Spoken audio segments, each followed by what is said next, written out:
Silence within a contemplative perspective is truly an invitation to be with the one who loves us into silence, an invitation to respond to the whisper of loving communion.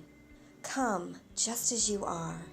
Come and rest with and in the one who longs to rest with you.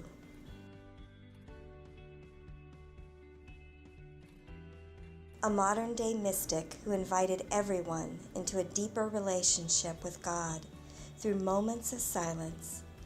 Jean's great passion was being with you in that silence in spiritual direction, deeply listening for God's call for you. Always gazing through the eyes of love, Jean made each person she met feel valued, loved, and worthy, no matter how they showed up that day. Jean had a faith so strong in the holy and in other people and me that when I would see her for spiritual direction, she never pretended to have the answers. She trusted God and she trusted me that I would find the answers. She never substantially tried to make people be different than who they are. And she tries to draw out of people more of who they are and are meant to be. And especially for me, coming from an institutional community organizing background, which is very much about action, she always appreciated and valued the work that I did as part of me. Contemplation is the highest expression of our intellectual and spiritual life. Contemplation is life itself, fully awake, fully alive, fully aware that it is alive. Contemplation is spiritual wonder. Jean's vision for Eremos was to be able to invite people again and again to step away from their busy lives to experience this spiritual wonder, to behold the mystery of God. Eremos is a center of contemplative life. It's from the Greek. Jesus invited the disciples to go to a quiet place, a desert place, a solitary place, and rest a while. And so that sense of quiet, desert, solitary is Eremos. She was really with us when she was in her spiritual direction practice. She was really with you there.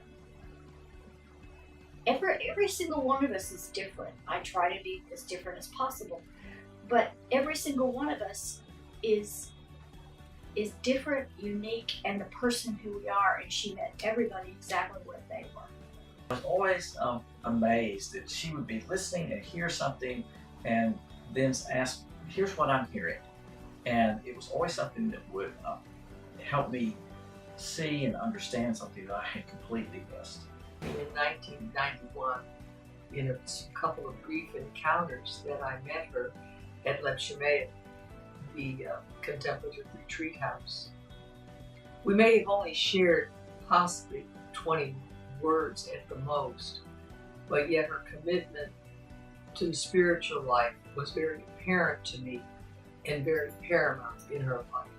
And I think that's what really drew me to Jean, was her tremendous vocation of commitment to that. She had a knowledge of people and a knowledge and an understanding of your heart that was uncanny. She would tell you, if you had a conversation with her longer, she would stop and say, oh, let me listen. And then she would proceed to tell you some deep truth about yourself that you had no idea was being revealed. But remember, you, each of you, is beautiful.